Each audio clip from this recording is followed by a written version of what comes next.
అందరికీ నమస్కారం. నేను మన్నెల కిషోర్, టెక్కల మండల వైస్ ఎంపీపీ. వార్తల్ని పచ్చ మీడియా మార్చి ప్రజల మీదకి ఏ విధంగా రుద్దుతుందనేది కొన్ని ఎగ్జాంపుల్స్తో సహా ఈ వీడియోలో చెప్తాను. రీసెంట్ టైమ్స్లో ఆంధ్రప్రదేశ్లో ఆడవాళ్ళ మీద చాలా దౌర్జన్యాలు, చాలా అన్యాయంగా బాధిత మహిళలు ఉన్నారు. చాలా అన్యాయాలు జరిగి అటువంటి న్యూసే రీసెంట్గా ఒక న్యూస్ వచ్చింది. తిరుపతిలో జనసేనకి సంబంధించినటువంటి ఇన్ఛార్జ్ అనుకుంటా ఆయన కిరణ్ రాయల్ అని, ఆయన ఏదో 1,20,00,000 రూపాయలు కొంత బంగారం తనకి అప్పుగా ఉన్నాడని అడిగితే తన మీద దాడి చేస్తున్నాడని ఒక మహిళ బాధితురాలు మీడియా ముందుకు వచ్చి మరి చెప్పడం జరిగింది. చెప్పడమే కాకుండా తన దగ్గర కొన్ని ఆడియో ఫైల్స్, కొన్ని వీడియో ఫైల్స్ కూడా ఉంటే రిలీజ్ చేయడం జరిగింది. అవన్నీ అందరూ చూసే ఉంటారు. వీడియో ఫైల్లో అయితే ఆ కిరణ్ రాయల్ అనే వ్యక్తి ఒక మహిళతో ఒక హోటల్లో అసభ్యకరంగా ఉన్న వీడియో కూడా ఉంది. దాంతోపాటుగా ఏదో లైఫ్ అనేదో మాటలు కూడా ఆడుతున్నాడు. అటువంటి వీడియో ఒకటి ఉంటే దాన్ని సోషల్ మీడియాలో చాలా వైరల్ చేయడం జరిగింది. అయితే ఇప్పుడు బాధితురాలు మహిళ, ఆ మహిళకి సపోర్ట్గా నిలబడాల్సింది పోయి ఈ పచ్చ మీడియా ఏం చేస్తుందంటే, ఇప్పుడు ఈ కిరణ్ రాయల్ అనే వ్యక్తి వాళ్ళ యజమాని పార్టీకి సంబంధించినటువంటి వ్యక్తి కాబట్టి ఆయన్ని ఇప్పుడు అర్జెంటుగా కాపాడే పనిలో పడ్డారు. దానిలో భాగంగా వీళ్ళు ఏ విధంగా ఆ వార్తని ప్రజల్లోకి తీసుకెళ్తున్నారంటే, ఆ వ్యక్తి తప్పు చేయలేదంట, అది ఎప్పుడో జరిగిన విషయం. కావాలనే ఈ వైసీపీ సోషల్ మీడియా వాళ్ళు ఈ వార్తను వైరల్ చేసి ఆ సదరు వ్యక్తి ఇమేజ్ని డ్యామేజ్ చేస్తున్నారు అని వీళ్ళు ఏడుస్తున్నారు, ఈ పచ్చ మీడియా వాళ్ళు. ఇప్పుడు ఎవరైతే కిరణ్ రాయల్ ఉన్నాడో ఆయన్ని కూడాను కూర్చోబెట్టుకొని ఏడుస్తున్నారు ఈ పచ్చ మాఫియా మీడియా వాళ్ళు, ఈ జర్నలిస్టులు కొంతమంది, ఈ వెధవలు.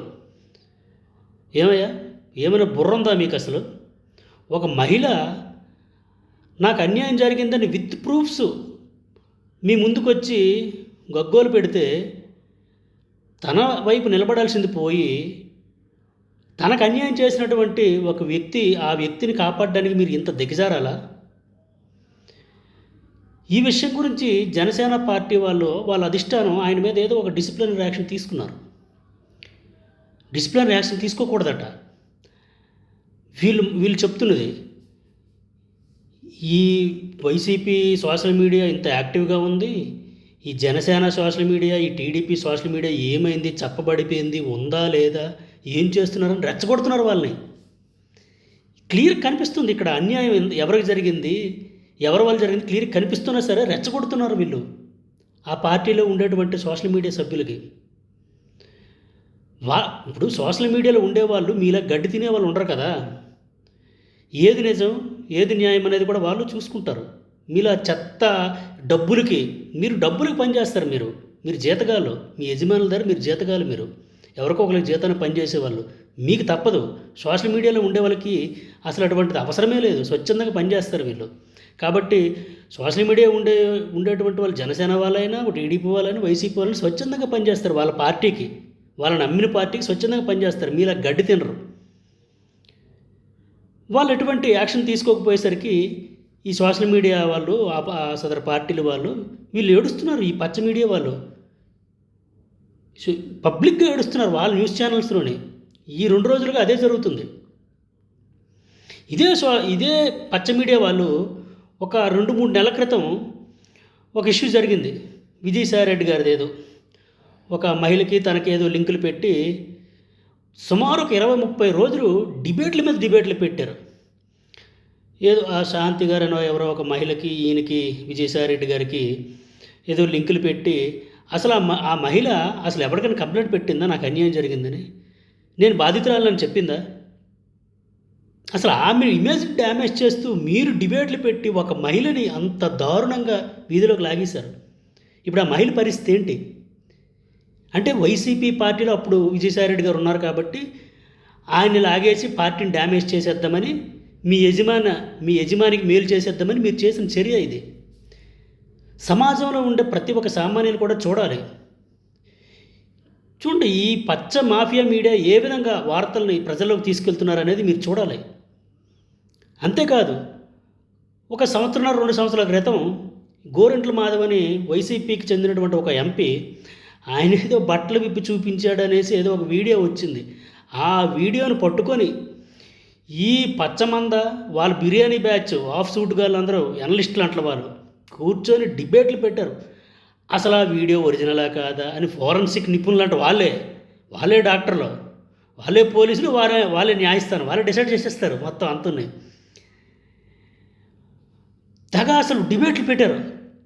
అసలు ఆయన ఎవరికి ఆ వీడియో చేసి చూపించాడు? అసలు ఎవరైనా కంప్లైంట్ పెట్టారు? అసలు ఎవరైనా బాధ్యతలు ఉన్నారా ఆ వీడియో వల్ల? అసలు దానివల్ల ఏమైనా నష్టం జరిగిందా సమాజానికి? ఎవరికైనా ఒక సింగిల్ పర్సన్కైనా నష్టం జరిగిందా? అది చెప్పరు. ఆయన ఒక పార్టీకి చెందినటువంటి ఎంపీ కాబట్టి ఆ పార్టీని డ్యామేజ్ చేసేయాలి. వాళ్ళ యజమాన పార్టీలు తప్ప ఇంక ఏ పార్టీకి, ఏ రాజకీయ పార్టీకి సంబంధించినటువంటి న్యూస్నైనా సరే వాళ్ళు మార్చి ప్రజల మీదకి రుద్దేస్తారు. గోరంట్ల మాధవ్ గారిదే కాదు, అంబటి రాంబాబు గారు, అవంతి శ్రీనివాస్ గారు, వాళ్ళు ఏవో ఫోన్ కాల్స్ రిలీజ్ అయ్యాయని వాటి గురించి కూడా తెగ డిబేట్లు పెట్టారు. నేను చెప్పిన ఈ 4 సంఘటనలోని ఏ ఒక్క మహిళ అయినా సరే, ఏ ఒక్కరైనా సరే మేము బాధితులము అని మీడియా ముందుకు ఎప్పుడైనా వచ్చారా? మాకింత నష్టం జరిగిందని ఎవరైనా వచ్చి చెప్పారా? ఏ మహిళ అయినా సరే వచ్చి చెప్పిందా? మరి ఎందుకు లేని దానికి డిబేట్లు పెట్టి మరి ఏదో ఒక పార్టీని ఇమేజ్ డ్యామేజ్ చేయడానికి మీరు ఎంత తాపత్రయపడుతున్నారు? వాళ్ళు ఇచ్చే కుక్క బిస్కెట్ల కోసం, అంతే కదా? మీకు సమాజంలో అసలు మీరు ఎందుకు జర్నలిజం చేశారా, లేకపోతే మీరు ఏం చేశారా? అసలు వాళ్ళు ఇచ్చే ఆ గడ్డి తినడానికి మీరు బ్రతుకుతున్నారు తప్ప మీ వల్ల సమాజానికి, రాష్ట్రానికి ఎటువంటి ప్రయోజనం లేదు. ఇప్పుడు ఈ కూటమి ప్రభుత్వం వచ్చిన తర్వాత టీడీపీకి చెందినటువంటి ఒక ఎమ్మెల్యే, ఆయన పేరు ఆదిమూలం ఏదో ఉంటుంది, ఆ టీడీపీ ఎమ్మెల్యే వల్ల నాకు చాలా హెరాస్మెంట్ జరుగుతుందని ఒక మహిళ